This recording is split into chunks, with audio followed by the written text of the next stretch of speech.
Noorani Sahab needs no introduction. No introduction to any audience in India.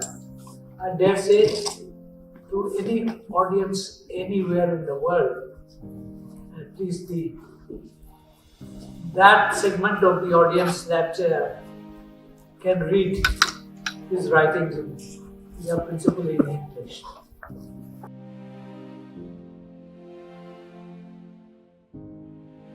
Our first speaker is Siddharth Varadarajan, a noted journalist and founder of the Wired magazine. Noorani Sahab was very fond of Siddharth and always showered him with affection. Siddharth, please come.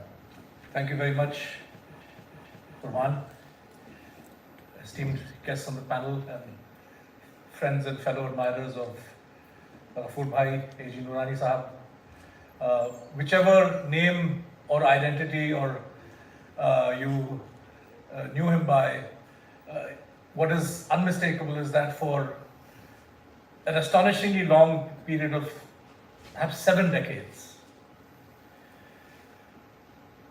this man of letters, this jurist, this man of conscience, held sway over the public discourse of the Republic. There was hardly any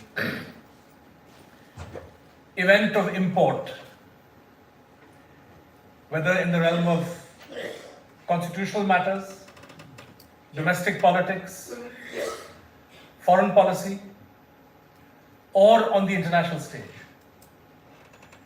that Ghafoor Bhai, from the late 50s, early 60s on, did not have an opinion on and did not express that opinion eloquently and forcefully. First, got to know of Ghafoor Bhai's erudition quite late in his life. I was perhaps in my 20s, a graduate student in New York, and an occasional contributor to Frontline magazine. I see the editor of Frontline in the audience. In the 90s, I used to contribute from New York, and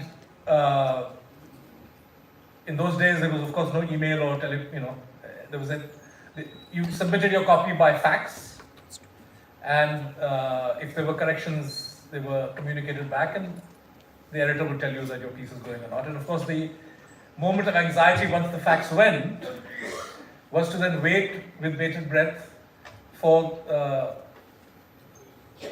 the printed copy of Frontline to appear, which you could pick up either in Queens or Little India on 27th Street. And I remember the first time, I think I wrote a piece on the extension of the NPT, 1999. And the first time I picked up a copy of the magazine which had my piece in it, apart from my piece, of course, there was Ghafoor Bhai. And there was hardly any edition of the Frontline back in those days, and for a long period of time where he didn't write. And of course, I got to meet him when I moved back to India in '95, and we became, I would say, good friends.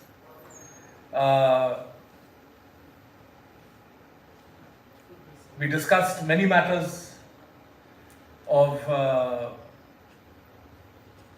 importance concerned to him. And I tried to be of as much assistance as I could, because I could sense whenever one met him that one was in the presence of somebody very deeply engaged and deeply concerned about what was happening in the country. And like Qurban or Iftikhar or his other friends, we were part friend and part local informant. Being in Delhi, he would tap us for information, he would tap us for access to documents that were in the public domain if you were a journalist in Delhi or if you were somewhat tech savvy, but Ghafoor Bhai, being what he was, had no way to access these. And so that's how our friendship grew. A lot has been said over the last couple of weeks, last 2-3 weeks since he left us, on the different aspects of Ghafoor Bhai's expertise, his affinity and close admiration for and respect for the people of Jammu and Kashmir is something that I want to highlight, and it's been spoken about. But having written an obituary for The Wire and having spoken at his memorial in Bombay last week, I was thinking on this occasion to highlight perhaps just one or two aspects of Ghafoor Bhai's approach to public affairs, which is certainly worth emulating by any of us who write on these matters, but which really stands out as something truly remarkable. And I think people have spoken about his courage, his forthrightness, but the sharpness with which he would comment on as sensitive a matter as the judiciary. He was from the bar in a country where the higher judiciary is known to be extremely prickly about comments and criticism that cuts to the bone. And yet, consistently, when criticism was needed, he would never hesitate to express it. His criticism was always well phrased, well couched, deeply researched, well argued, amply referenced, particularly if he was critiquing a judgment of, say, the Indian Supreme Court, amply referenced by citations from the Indian Apex Court itself, but also from well-respected judicial authorities around the world. And once having taken a stand, once having argued a certain position, you could really be quite unforgiving. Qurban spoke about how maafi उनके vocabulary में शायद कभी वो एक लफ्ज था ही नहीं. And I remember, having many arguments and discussions with him about Justice J.S. Verma, illustrious member of, one of the, I would say, most important Chief Justices of India. And he would, if I were to say that in him, he would amend that to say, probably after he retired. Because Ghafoor Bhai was a staunch critic of the Hindutva judgment and held it to be singularly responsible for many of the ills in Indian public affairs subsequently. And I think perhaps history has borne him out. I have reason to believe that Justice Verma himself deeply regretted the consequences of that judgment. Perhaps they were quite different from what he intended. But Ghafoor Bhai was unsparing, so it didn't matter the good work in the NHRC subsequently or in other public matters, but that one judgment was something that he held against him. And he's, as I said, a fearless commentator, and often, when you go back and, for example, just day before, I was quite struck by, and I hope the chair forgives me for ranging into very contemporary affairs, but I was quite struck by a U-turn that the Collegium took the other day, where the Collegium had recommended the transfer of 3 judges as Chief Justices of 3 particular High Courts. The centre sat on the file for 2 months and conveyed some so-called sensitive material to the bench in a sealed cover, following which the bench reversed its recommendations for those 3 judges and sent them to different High Courts.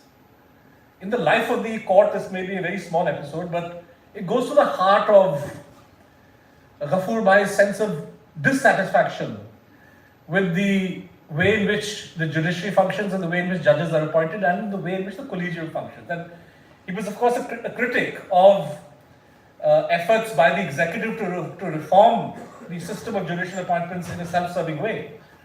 Exhibit 1 being the proposed NJAC. But he was also an unsparing critic of the way the collegium functions, and he never hesitated to speak his mind. Sometimes, perhaps in the longer sweep of history, a suggestion he may have made or a stand he may have taken may have been misplaced or misguided. I was reading recently the draft of P. Shankar's autobiography. It's not been published yet, but I had access to an early draft. And P. Shankar, who was Law Minister in 1980, has a section in his autobiography, and I was quite struck and also proud in a way because, as I said, my association with Ghafoor Bhai begins in the late 90s. And so there's a section in P. Shankar's autobiography where he talks about a reform that he introduced as minister in 1980, mandating that the Chief Justice of the High Court should not be from that particular state, but should be from some other state. And he cites the fact that this proposal of his was bitterly attacked in an op-ed by A.G. Noorani, saying that this would go against the grain of the basic structure of the constitution and so on and so forth. And of course, Shankar explains why he disagreed with what Noorani wrote. And then he points out how, subsequent to this reform in 1980, the fact that in many high courts you had chief justices who were, practiced their method of judge selection in a very parochial, even casteist and regionalist way, how that process kind of eventually came to an end, at least in many high courts. And I think today, looking at the relative diversity in some high courts that you have, not perhaps as much as P. Shankar would have envisaged, or a plural society like India may want, perhaps Ghafoor Bhai would also have conceded that point, that in the longer sweep of things, the reform may have intended something positive. But I was struck by how, in decade after decade, if you want to know the arguments that got under the government's skin, you have to read A.G. Noorani. And that's no mean feat for somebody to have held that position as an observer and a critic for 6-7 decades. Final point. Again, speaking to the Catholicity and sort of the broad nature of Ghafoor Bhai's method of inquiry and his ability to speak honestly and dispassionately about public affairs. Mr. Noorani was no great fan of Israel. When it came to the subjugation of the Palestinian people, their humiliation, the illegal Israeli occupation and so on, Ghafoor Bhai wrote about it. He was a critic, but that didn't stop him from appreciating if a particular judgment of the Israeli Supreme Court came out on an important point of law. His opposition to the political project of Israel, his opposition to the Israeli policies against the Palestinians did not come in the way of him trying to extract a kernel of universality from a particular judgment, say, of the Israeli Supreme Court. One of the pieces that we ran of Ghafoor Bhai, it's my great regret that I could not poach Ghafoor Bhai from Vaishnav, from Frontline. He remained loyal to that magazine. But occasionally he would write for us. And one of the last pieces he wrote actually was that Modi should learn from Israel as to how a society debates the functioning of the army. And I think this was shortly after Pulwama, or after the so-called surgical strikes or whatever, when there was a huge controversy about the fact that, how dare the opposition question what the army has done, the efficacy of it, and so on and so forth. And he pointed to the fact that a heavily militarized society like Israel was still able to discuss and be critical of the way in which governments used military force without immediately being labeled anti-national, without being labeled unpatriotic and so on and so forth. And he said this is a lesson. So I think that, perhaps many people would have blanched at the idea that, Israel is no country to learn a lesson from. And in many ways they're right. But, Ghafoor Bhai's, the wisdom of his approach was to see, and perhaps he was also being tactical, that here is a country that Mr. Modi says he admires, many people in India say they admire, so how come they're not following this aspect, right? So his ability to zero in on important arguments that emphasize the importance of transparency, of debate in public affairs, is something that's really peerless, unmatched. And he was I think, remarkable intellectual and a public commentator for that reason too. And finally, a lot of us have spoken about his this sort of scholarly approach, the approach of a chronicler. How he was so methodical in gathering documents, in establishing a timeline. But he was also a person who had a great attachment to the sense of justice. And so for him, whether it was writing on Kashmir or on many other matters, on the Babri Masjid controversy, the importance of human rights, the importance of secularism was central to his scholarship. And I think that's again something that those of us who have been his fans and followers over the years must really strive and struggle to emulate. Thank you very much.